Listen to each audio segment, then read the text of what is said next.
बैठे हुए हैं, अपना प्रमोशन तक नहीं ले रहे हैं, डीआईजी बन गए फिर भी एसएसपी के पद पर ही बैठे हुए हैं। क्या कारण है बैठे हुए यहाँ पर?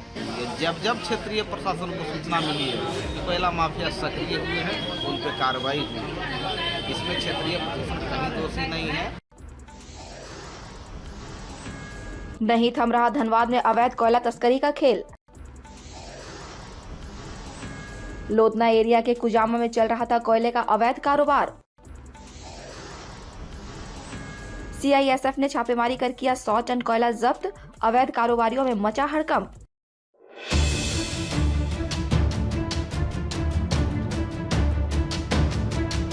धनबाद में कोयला माफियाओं का खेल जारी है। तमाम प्रयासों के बाद भी अवैध कोयला खनन रुकने का नाम नहीं ले रहा है। ताजा मामला लोधना थाना क्षेत्र का है, जहां खान सुरक्षा में तैनात सीआईएसएफ ने काली मंदिर के समीप से एक हाईवा कोयला और कुजामा बिजली घर के पीछे छापामारी कर 3 हाईवा कोयला जब्त किया है। जब्त कोयले का वजन लगभग 100 टन बताया जा रहा है। इधर छापेमारी की भनक लगते ही घटनास्थल से कोयला चोर गैंग भागने में सफल रहे। बता दें कि लोधना एरिया 10 अंतर्गत कुजामा के 2 ठिकानों पर सीआईएसएफ ने छापेमारी की है।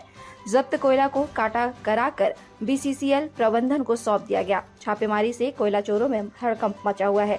सूत्रों की माने तो कोयला चोरों द्वारा एक सिंडिकेट बनाया गया है, जिसमें सफेद पोश के साथ कुछ लोगों की मिली भगत से कोयला तस्करी को अंजाम दिया जाता है। मोटरसाइकिल व साइकिल द्वारा दिहाड़ी मजदूरों से कोयला साई डींग और पोखाड़िया से निकलवाया जाता है और कम रेट देकर मजबूरी का फायदा उठाते हुए अवैध कारोबारी मालामाल हो रहे हैं।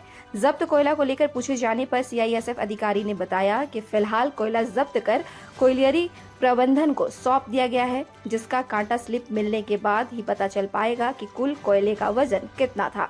अब देखना है कि स्थानीय थाने में बीसीसीएल प्रबंधन द्वारा मामला दर्ज कराया जाता है या नहीं, या विटामिन एम यानी मुद्रा के बल पर लीपापोती कर दी जाती है। कोयला चोरी पर क्या है प्रदेश के नेताजी के बोल, देखिए अमित कुमार सिंह की खास report. India news viral Bihar Jharkhand के लिए अमित कुमार सिंह की रिपोर्ट। निरसा में एक मामला हुआ कि सीआईएसएफ द्वारा छापेमारी किया जाता था मुगमा क्षेत्र वगैरह में, लेकिन अभी जो है कि कार्रवाई नहीं होने से और स्थानीय पुलिस का सहयोग नहीं मिलने से सीआईएसएफ के अधिकारियों और गार्ड में और जो भी उनके सेना के जवान हैं उनको दिक्कत हो रहा है, मतलब मनोबल टूट गया है। इस पर क्या कहना आपका? सीआईएसएफ एक बहुत ही सशक्त पुलिस फोर्स है हमारे देश की। उसका काम है उद्योगों की सुरक्षा लेकिन करना। उस पर हमेशा आरोप लगते रहता है सीआईएसएफ के जवानों पे कि कोयला लूट में लगता है। कतरास में हत्या का भी आरोप लगा था, ग्रामीणों द्वारा गोली चलाए थे तो हत्या भी हो गई थी, कुछ लोग मर भी गए थे ना।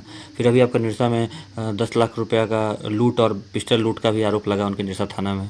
दोनों पक्ष से केस हुआ था। ये तो देखिए, बाकी जो आरोप लगा वो तो जांच का विषय है। सरकार यहाँ पर है, स्थानीय सरकार, वो अपना जांच कराए। आखिर एक वर्दी दूसरे वर्दीधारी को क्यों नहीं सपोर्ट कर रहे हैं? उसका अनेक कारण है। सीआईएसएफ अपना काम करती है। हमको लगता है एक आध उदाहरण ऐसा नहीं कि सीआईएसएफ के सब लोग कुछ नहीं करते होंगे, कुछ उदाहरण हो सकता है, लेकिन जब तक स्थानीय पुलिस प्रशासन उसको सहयोग नहीं करेगा तो सीआईएसएफ चाह के भी कुछ नहीं करेगा। उसका तो मनोबल पर असर पड़ेगा कि आज मान लिया किसी अपराधी को। ऐसे में तो फिर कोयला की एकदम लूट मची हुई थी और फिर रोक नहीं लगेगा, तो ऐसे में तो फिर पूरा तांडव हो रहा है एकदम। निरसा, बागमारा, झरिया, धनबाद पूरे एरिया में जो है जहाँ भी आउटसोर्सिंग चल रही है, बीसीसीएल का कोलियरी है, बंद खदान है, अवैध खनन, मतलब बीसीसीएल के पैरेलल में जो है कि आपका अवैध माइनिंग चल रहा है। अभी तो लूट मचा हुआ है, तो खनिज पदार्थों का लूट इससे पहले कभी आज तक इतना नहीं देखा गया था खुलेआम। आप धनबाद जैसे शहर में देखिएगा, आप सुबह किसी रोड में निकलिए, साइकिल वाला को देखिएगा, सैकड़ों साइकिल प्रशासन के नाक के नीचे से जा रहा है।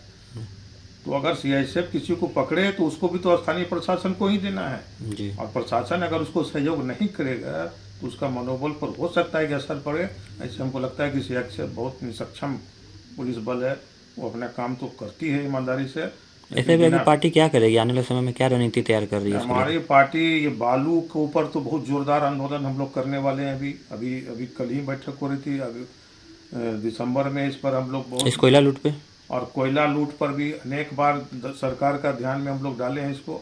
ये खुलेआम लूट है, कि सरकार से भी हम लोग यही कर रहे हैं कि आप प्रशासन को सख्त कीजिए, या यहाँ जो प्रशासन है आपके वरीय पदाधिकारी हैं अगर इन्वॉल्व हैं, बहुत लोग आवाज़ उठा रहे हैं यहीं के सीनियर एसपी के बारे में और उनका ट्रांसफ़र नहीं हो रहा है कई महीनों से।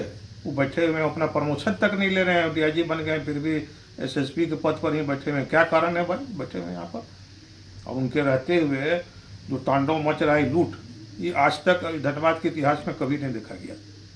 चलिए परिचय देंगे सर अपना, क्या नाम हुआ? मेरा नाम अशोक कुमार सिन्हा है, हम प्रदेश उपाध्यक्ष हैं युवा। हाँ वीरेंद्र जी, बताएंगे कि आपने आउटसोर्सिंग बीएसएल या सब पे आरोप लगाया, क्या स्थानीय पुलिस को संरक्षण में नहीं चल रहा है?